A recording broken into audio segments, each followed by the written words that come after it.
Not having a good time because I've recently rewatched some of my old videos that I did before the COVID lockdowns, sometimes 6 or 8 months before.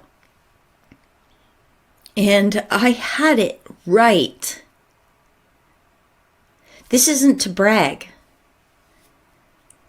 This is actually a cause for great sorrow in my own life.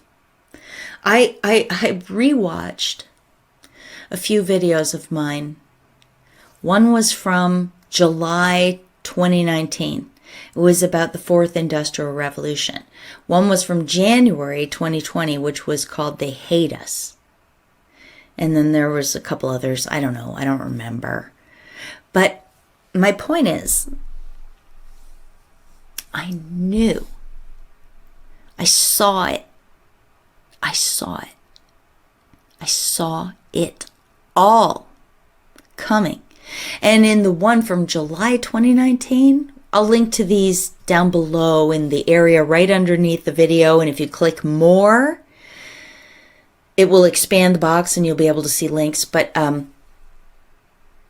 one from July 2019 specifically, I ended by crying and saying, I think that I should, maybe sell up and buy an RV and tour North America to see the beauty and to meet people in real life before we all got locked out of being able to do that. I say that. This is before COVID, okay? It's just that I saw it. I saw it.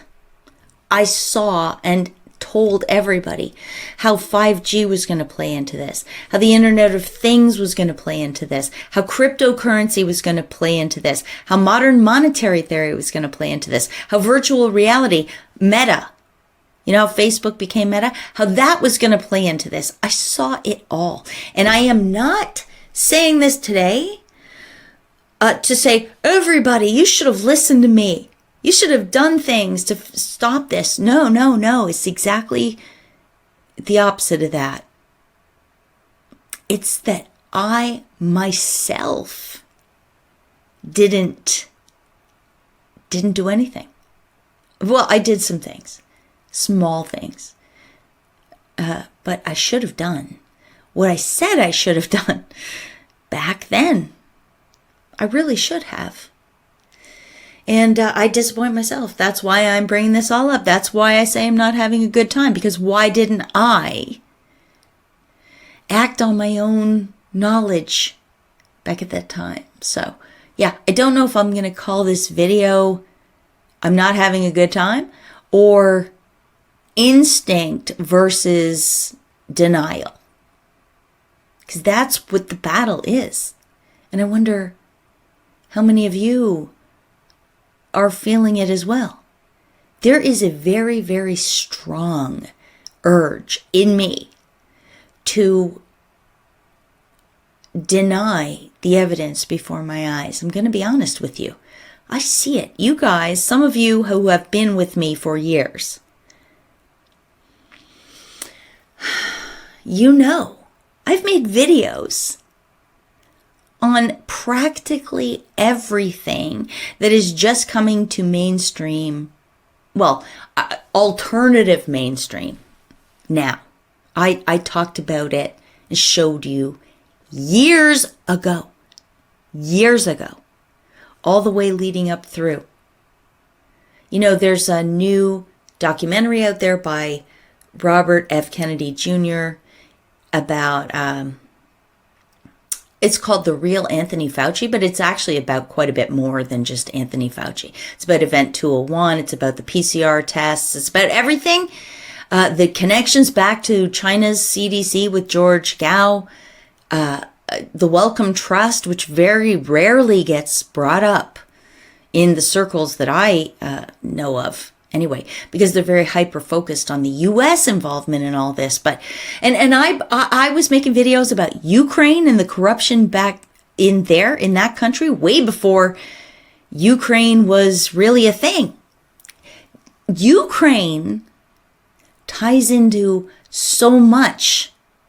You can't even believe it. You'd have to go search for my videos back then. George Soros, the takeover of the embassies in Ukraine that led to the impeachment proceedings against Donald Trump, which also is directly connected to Deborah Birx and funding for AIDS, which ties back to Anthony Fauci and the Global Fund and PEPFAR, which is Bill Gates and the United Nations and the WHO, which leads us over to Event 201 for this thing called the Global Preparedness Monitoring Board and all this fundraising that they did for Gavi, Bill Gates, CEPI, Bill Gates, and then CEPI ties us into the overseeing global body that decides what counts as a vaccine adverse event. Literally got bought up by the WHO, the World Bank, Bill Gates. This body is called the Brighton Collaboration. And it used to be very well respected. I mean, probably it was corrupt anyway. But my point is, it's all connected. All the videos I've done are now 2 to 3 years later being kind of amalgamated into these great new documentaries and substacks by a lot of people. And I am not in any way saying they saw my stuff and stole it. That's absolutely not saying that at all. What I'm trying to talk about today is the fact that not only is the corruption timed out to be introduced at certain pivotal moments, but also the revealing of these things is probably timed out for their own reasons that I don't understand. And the most shocking and depressing part for me is that even though I knew all of this, I had proved it to myself years ago, I did nothing, virtually nothing, to sort of guard myself against it. Very depressing. And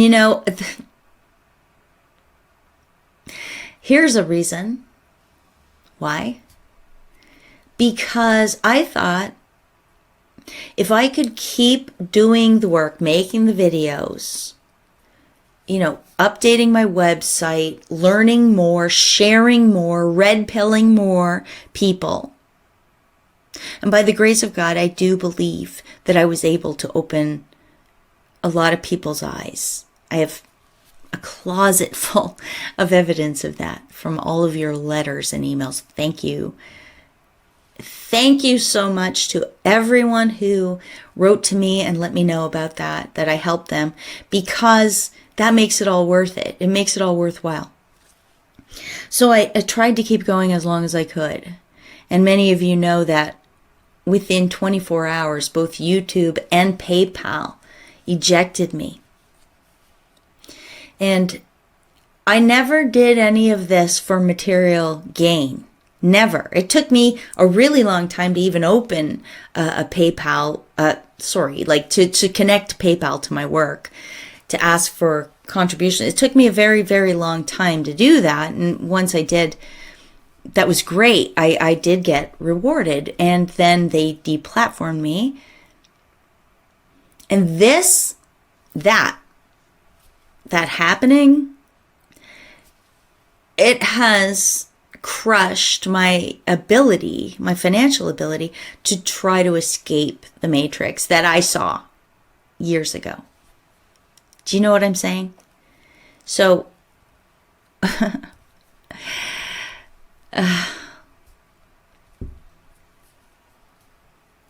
you can't have it all, I guess. You can't see the truth, know the truth, share the truth, and be able to escape the truth. One of these things has to give. And for me, probably stuck in a city now. Excuse me, I'm thirsty.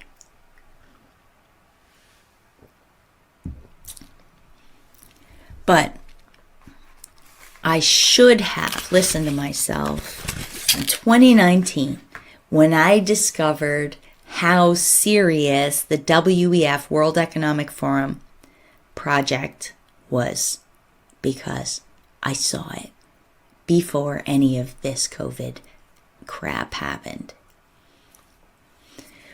So, I'm not having a good time. Because what the hell? Did I not trust myself?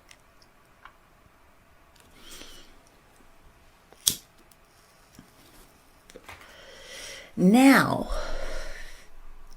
look, you should really go watch my video called They Hate Us. You should really go. I listened to it again this morning. It's so much better than I thought it was. Every time I do a video, I think it sucks. Every time. And sometimes I'm right, I think. I make mistakes. I seem to sometimes fail to drive the point home, but whatever. That's my own insecurities talking there. But I didn't trust myself. And I bet you there are a lot of you out there who see it.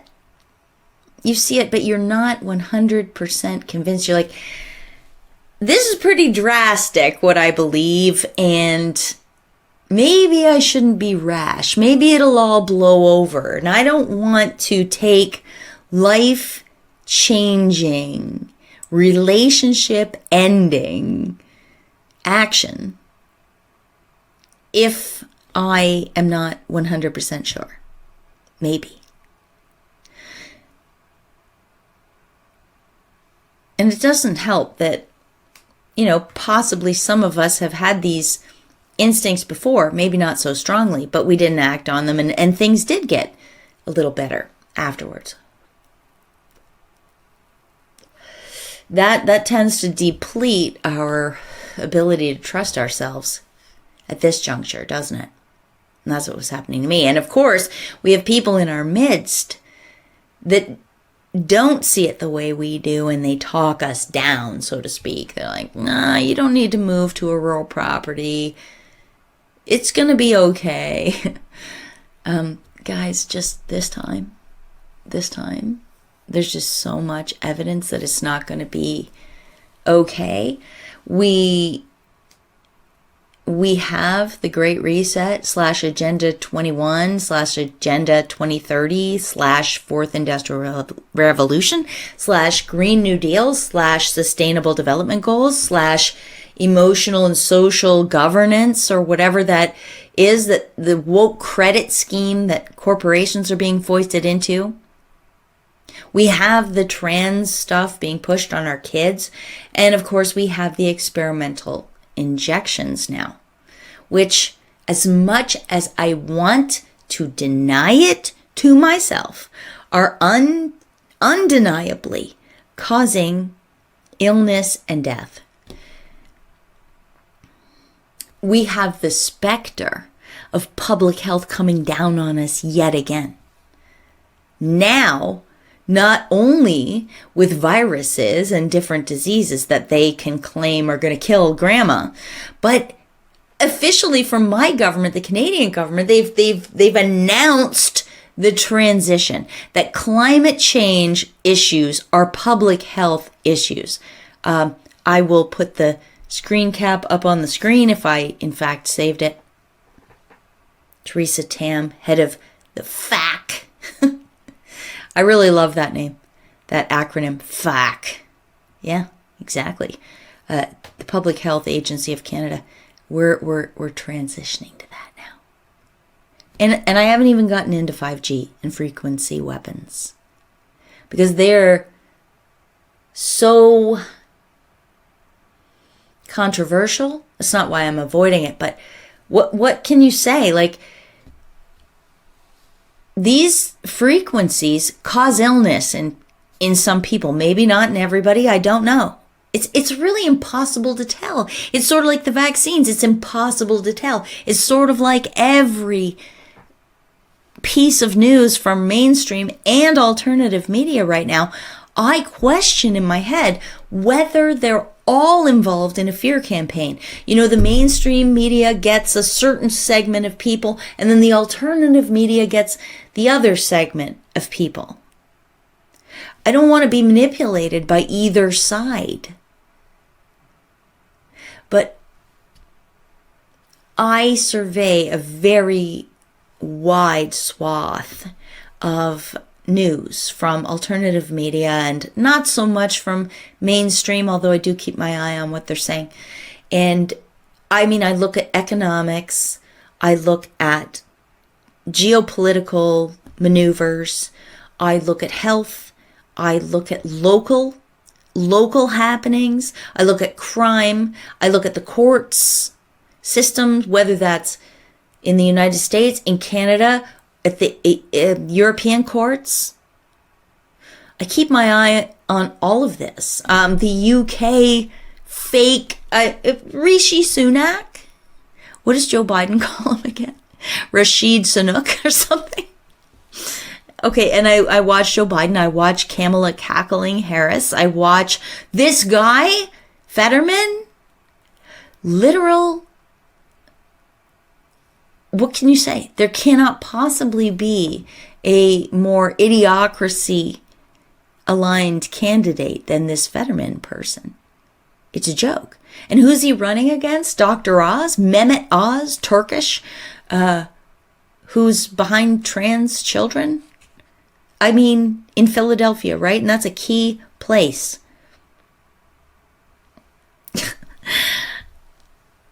They are shoehorning Mehmet Oz into office in that state, in my opinion.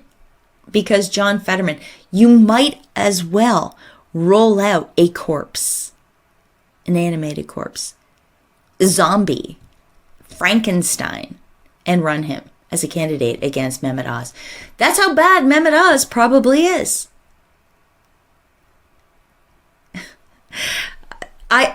Even the yay stuff. I'm trying to respect the man by calling him yay, because that's what he wants to be called now. Kanye West and his revelations about how badly he's been treated by Jews in his industries.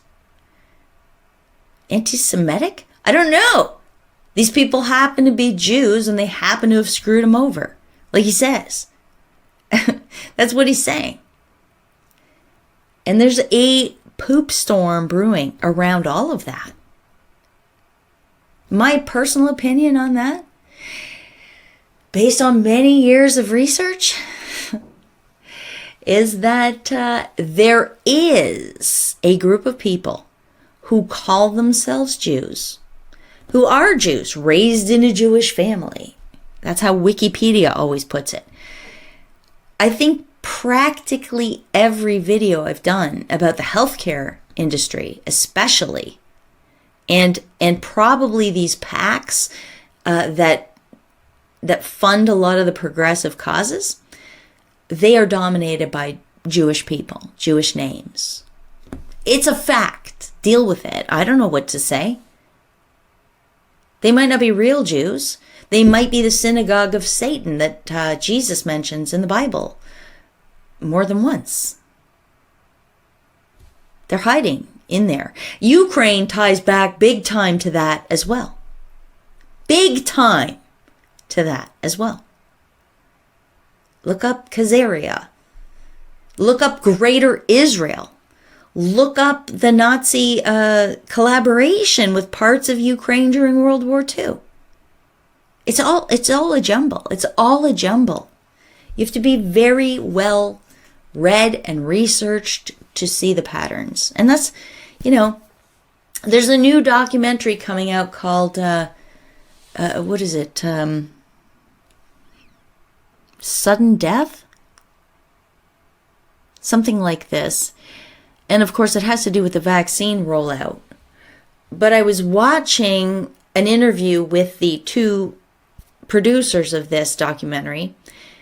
Died suddenly. That's what it's called. Died suddenly. And they said, it's hard to explain because unless you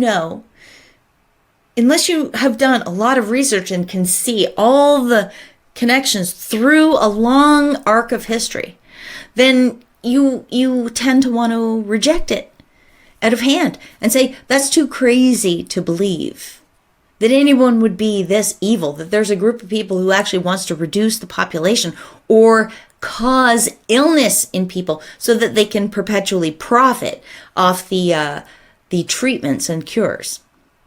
There's no cures, by the way, from these people, because then the profits would end. Anyway, they weren't talking about Jewish people specifically in that when they made that statement. But this is what I'm trying to say right now, is that until you do research going back a long, long, long ways, the proposition of something like what Ye is saying seems ludicrous. And it's very hard to penetrate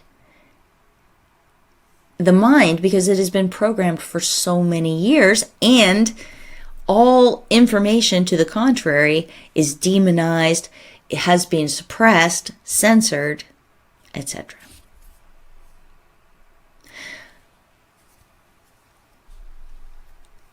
Yeah, so I'm not having a good time. Not having a good time because I should have moved on the things that I knew years ago.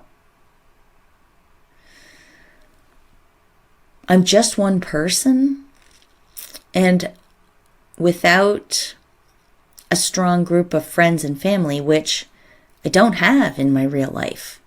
I don't. For many reasons. I can't bounce this off of anyone. You know, like 3 years ago, 2.5, 3 years ago, when I started talking about this, I had nobody to say, okay, look, realistically, should we buy an RV and tour around and try to find the places where we would fit in? I really had nobody. That's why I started making videos, to be honest with you all, because I needed to let it out, and there wasn't anybody around that I could say it to without feeling crazy. So I just put it in the ether. You guys are the ether. And the ether responded with real people, real contact, real evidence. It's amazing. And so that's why, even though I'm not doing great, I am still not black-pilled, because we are magic. Each one of us. We're magicians. We can take something that doesn't seemingly exist, and using words, we can manifest it. I did it here on this channel. And even though the system has crushed me, it's still possible to do.